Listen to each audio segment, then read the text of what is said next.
सी story है। अगर तुम इन्वेस्ट नहीं करते हो तो दूसरी फर्म आएगी and the moment the other firm comes enters the market, it becomes a duopoly. ठीक है, तो तुम्हारे पास दो ही ऑप्शन है, या तुम दूसरी फर्म को आने से रोक दो या फिर पूर्णों में compete करो। There is no other way out of this.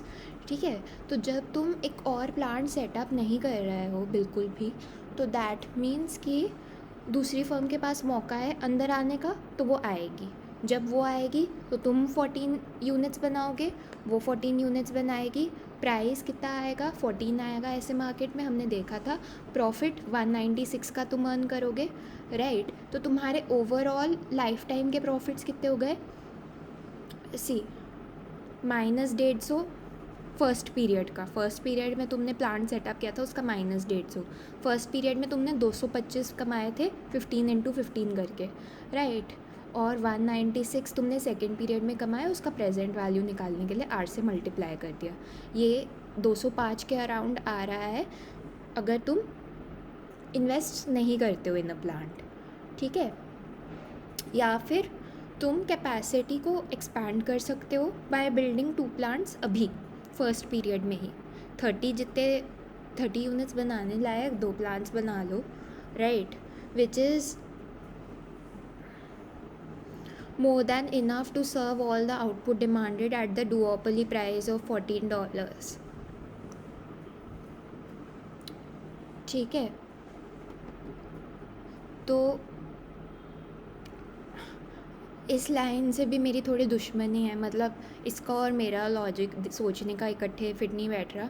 But मैं इन टेक्निकलिटीज़ में अगेन अभी नहीं जाऊँगी, सो लेट्स मूव अहेड। ठीक है, बेसिक बात यही है कि अगर 30 यूनिट्स कहानी के फॉर्मेट में मैं तुम्हें समझाऊँ तो 30 यूनिट्स जितना अगर तुम प्लांट बना लेते हो तो फिर दूसरी वाली फर्म नहीं आएगी मार्केट में।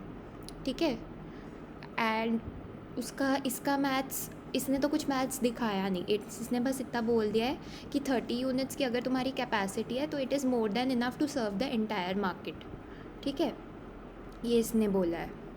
मतलब इसके लॉजिक के हिसाब से ये बैठ रहा है कि डुओपोली जब थी तो 28 यूनिट्स तुम दोनों इकट्ठे मिलके बना रहे थे, और अगर तुमने 2 प्लांट सेटअप कर दिए हैं तो 30 तो तुम अकेले ही बना सकते हो, राइट। तो इसका लॉजिक ये चीज़ का बैठ रहा है ना।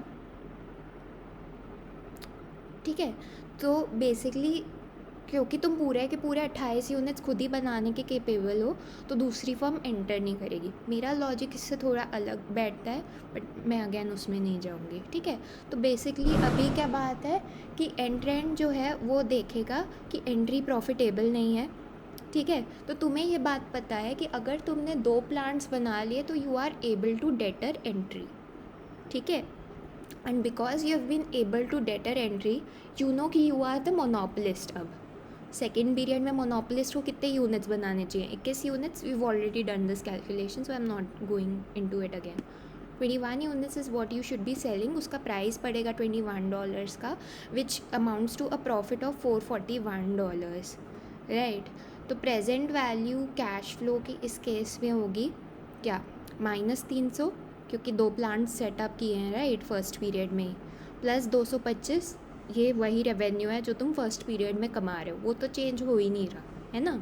प्लस $441 तुम कमा रहे हो, उसका प्रेजेंट वैल्यू निकालना पड़ेगा। $219 आया। हम देख पा रहे हैं कि अगर तुम प्लांट में इन्वेस्ट नहीं करते, एक ही प्लांट रखते हो, दूसरी फर्म को आने देते हो मार्केट में, 205 रुपये कमा पा रहे हो। अगर तुम एक एक्स्ट्रा प्लांट में इन्वेस्ट करते हो, 219 कमा पा रहे हो। एक एक्स्ट्रा प्लांट में इन्वेस्ट करते हो इन द फर्स्ट पीरियड। ठीक है, मैम ने एक एक्स्ट्रा चीज़ कराई है, विच इज़ कि बेसिकली उन्होंने हमें ये कैलकुलेशन भी दिखाई है कि अगर तुम बेसिकली मैं बताती हूँ, अगर तुम सेकेंड पीरियड में प्लांट में इन्वेस्ट करो तो तुम्हारा प्रॉफिट कितना आएगा, वो भी उन्होंने हमें कैलकुलेट करके बताया था। तो वो कैलकुलेट करना इज़ फेयरली सिंपल, मैं बताती हूँ। अगर तुम सेकेंड पीरियड में प्लांट सेटअप कर रहे हो, फर्स्ट पीरियड का खर्चा -150 का पड़ा तुम्हारा। फर्स्ट पीरियड में तुमने बस एक ही प्लांट सेटअप किया है, फर्स्ट पीरियड में तुम 225 ही कमा रहे हो, सो दैट इज़ -150 प्लस 225। ठीक है, सेकेंड पीरियड में तुमने प्लांट सेटअप किया है, सेकेंड पीरियड में दूसरी फर्म ने भी प्लांट सेटअप किया है, तो you have not been able to deter entry, duopoly चल रही है यहाँ पर, है ना। तो तुम कितना कमाओगे, 196 रुपीज़ कमाओगे तुम, है ना, क्योंकि अगेन डुओपोली हो गई है, तुम एंट्री डेटर नहीं कर पाए हो, ठीक है। 196 की प्रेजेंट वैल्यू निकालोगे, but again at the same time 150 का खर्चा तुमने सेकेंड पीरियड में किया है to set up another plant, ठीक है। तो इसमें से ये जो प्रॉफिट है ये एज इट इज़ रहेगा। इसमें से अगर तुम बस -150 आर कर देते हो, 150 इसलिए क्योंकि that is the cost, or इसलिए क्योंकि सेकेंड पीरियड में that is the expenditure that you incurred, right. तो इफ़ यू डू दैट, तो basically what you get will be क्या कहते हैं, प्रॉफिट्स, जब बेसिकली आप सेकेंड पीरियड में प्लांट सेटअप करते हो तो। And we can clearly see कि वो प्रॉफिट्स इन दोनों ही स्ट्रैटेजीज से कम होंगे, क्योंकि वो प्रॉफिट्स क्या है, एग्जैक्टली इसके जैसे ही हैं, बस उसमें एक -150 आर एक्स्ट्रा है। तो वो तो सबसे ही ख़राब सिनेरियो है, इसीलिए इसने बुक में ने दिखाया भी नहीं है वो सिनेरियो, क्योंकि that is the most illogical strategy out of the 3, ठीक है। मतलब इट्स लाइक क्योंकि इस स्ट्रैटेजी का बेसिकली लॉजिक क्या है कि मतलब जब तुम सेकेंड पीरियड में प्लान सेटअप करते हो ना, तो दैट इज़ इलॉजिकल, बिकॉज हमें पता है ये रूल है कि सेकेंड पीरियड में अगर तुम प्लांट सेटअप कर रहे हो तो, और दूसरी फर्म भी सेकेंड पीरियड में प्लांट सेटअप कर रही है, तो डुओपोली का कंपटीशन होगा, which means you have not been able to deter entry. और हमें पता है जब डुओपोली का कंपटीशन होता है तो तुमने बेचने 14 यूनिट ही हैं। अब ये जो तुमने एक्स्ट्रा प्लांट एक सेटअप किया है सेकेंड पीरियड में, इसका फ़ायदा तुम मुझे बताओ, क्या इससे एंट्री डेटर हो पाई? एंट्री भी तुम डेटर नहीं कर पाए, दूसरी फर्म खुलेआम आ गई, ठीक है। वो इसलिए आ पाई क्योंकि वो जो रूल था अजम्पशन वाला, वो तभी तुम्हारे लिए, तुम्हारे फेवर में बेनिफिट में आता अगर तुम फर्स्ट पीरियड में इन्वेस्ट करते। यहाँ पर तुमने फर्स्ट पीरियड में इन्वेस्ट नहीं किया, इसलिए it did not come to your rescue. तो तुमने जो एक्स्ट्रा प्लांट सेटअप किया, तुमने उस पर खर्चा किया, उससे एंट्री डेटर हो नहीं पाई, ठीक है। उतने यूनिट्स तुम बेच नहीं पाए क्योंकि दूसरी फर्म भी आ गई बेचने, तुमने 14 यूनिट थे, आराम से वो फर्स्ट प्लांट से ही तुम बेच सकते थे।